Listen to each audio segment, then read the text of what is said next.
Hey guys, once again welcome to exam study. This is Shubham Singh और हम लोग बात करते हैं सीटेट के ईवीएस पोर्शन की। जैसा कि आप जानते हैं कि इसमें सीटेट के आपके पास क्वेश्चंस आ रहे थे ईवीएस के, इन्वायरमेंटल साइंस के, और सारे फैक्चुअल क्वेश्चन हैं, वन लाइनर क्वेश्चन हैं, जो कि आपको एक बार पढ़ने में आपको काफ़ी सारा बेनिफिट आपको दे जाएंगे। अगर आपने प्रीवियस एग्जाम दिए हैं या प्रीवियस पेपर सॉल्व किए हैं तो आपको खुद अंदाजा हो जाएगा कि ये कितने इंपॉर्टेंट हैं। तो चलिए इनकी बात करते हैं। केरल किस लिए फेमस है? केरल को मसालों का बगीचा कहा जाता है। यहाँ पर तेज पत्ता, छोटी इलायची, बड़ी इलायची और काली मिर्च आदि उगाया जाता है। यानी कि मसालों का बगीचा किसे कहा जाता है? केरल को।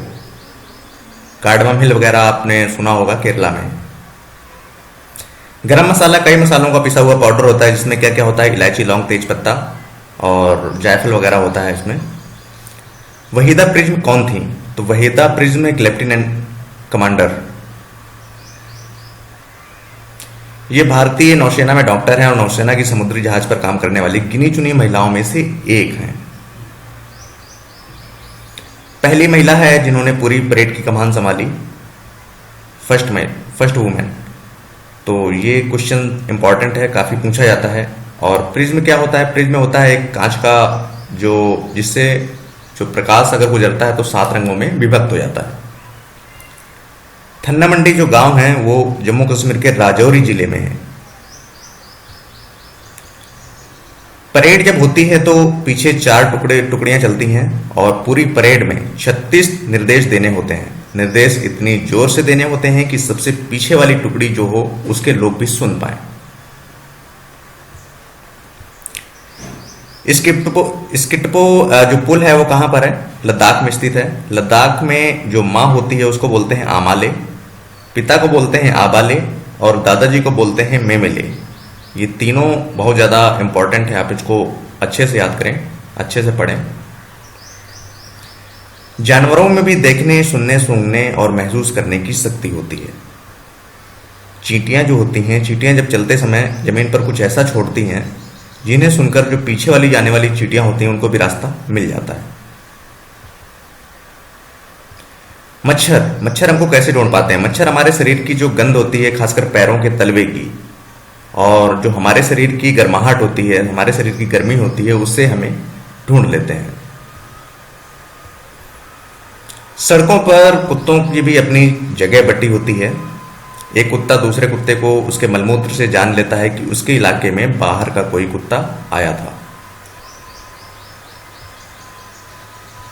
रेशम का कीड़ा अपनी मादा को उसकी गंध से कई किलोमीटर दूर से ही पहचान लेता है। ज्यादातर जो पंछियों की आंखें होती हैं उनके सिर के दोनों तरफ होती हैं और एक ही समय में वो 2 अलग अलग चीजों पर नजर डाल लेते हैं। जब भी बिल्कुल सामने देखते हैं तब इनकी दोनों आंखें एक ही चीज पर केंद्रित होती हैं। ज्यादातर पक्षी जो उनकी आंखों की पुतली होती है वो घूम नहीं सकती, वो अपनी गर्दन घुमाकर ही आसपास देखते हैं।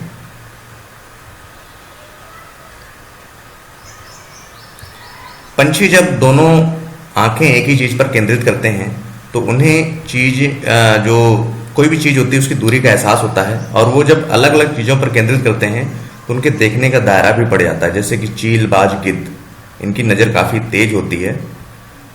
पक्षी हमसे 4 गुना ज्यादा देख पाते हैं। जो चीजें हमें 2 मीटर की दूरी से दिखाई पड़ती हैं वो चीजें उनको 8 मीटर की दूरी से भी देख लेते हैं। लोग कहते नहीं कि जो जानवर होते हैं या पक्षी होते हैं उनको पहले से ही आभास हो जाता है फ्यूचर में क्या होने वाला है। ऐसा कुछ नहीं है। उनकी जो देखने की जो क्षमता होती है हम लोगों से कहीं ज्यादा होती है। आमतौर पर माना जाता है कि दिन में जागने वाले जानवर कुछ रंग देख पाते हैं और रात में जागने वाले जो जानवर होते हैं वो सभी चीजों को ब्लैक एंड व्हाइट देखते हैं, यानी कि सफेद और काला। सांप के बाहरी कान नहीं होते हैं, जमीन पर हुए कंपन को ही वो सुन पाता है। उसके रेंगने की जो वाइब्रेशन होता है, कंपन होता है, उससे वो जान जाता है कि कोई आ रहा है। जंगल में ऊंचे पेड़ पर बैठा लंगूर आप जानते हैं मंकी की एक प्रजाति होती है। लंगूर के पास जो भी मुसीबत आती है, जैसे कि कोई भी शेर चीता आदि को देखकर, वो खास तरह की उसमें एक टैलेंट होता है, उसमें एक एनर्जी होती है कि वो एक आवाज़ निकाल लेता है खास तरह की, और जो भी उसके साथी होते हैं अपने साथियों को आवाज़ निकालकर संदेश देता है। इस काम के लिए पंछी भी खास आवाज़ें निकाल लेते हैं। कुछ पंछी अलग अलग खतरों के लिए अलग अलग आवाज़ें निकालते हैं। एक ही इलाके में रहने वाले बाकी सभी जानवर इन चेतावनी भरी आवाज़ों से सचेत हो जाते हैं। मछलियाँ खतरों के चेतावनी को एक दूसरे को विद्युत तरंगों से देती हैं। अगर कोई भी मछलियों पर कोई भी खतरा मंडराता है तो वो खास तरह की विद्युत तरंग जो होती हैं वो छोड़ती हैं, जिससे दूसरों मछलियों को पता चल जाता है कि खतरा होने वाला है। दोस्तों, एक शॉर्ट वीडियो था छोटा सा, जिसमें कुछ इंपॉर्टेंट क्वेश्चन थे जो भी एग्जाम में पूछे जाते हैं, और सारे ही क्वेश्चन जो भी मैं करा रहा हूँ सारा कुछ इंपॉर्टेंट है, कुछ भी फालतू का नहीं है। तो आपको सारा कुछ पढ़ना है। हम मिलते हैं आपको नेक्स्ट वीडियो में, तब तक के लिए थैंक यू।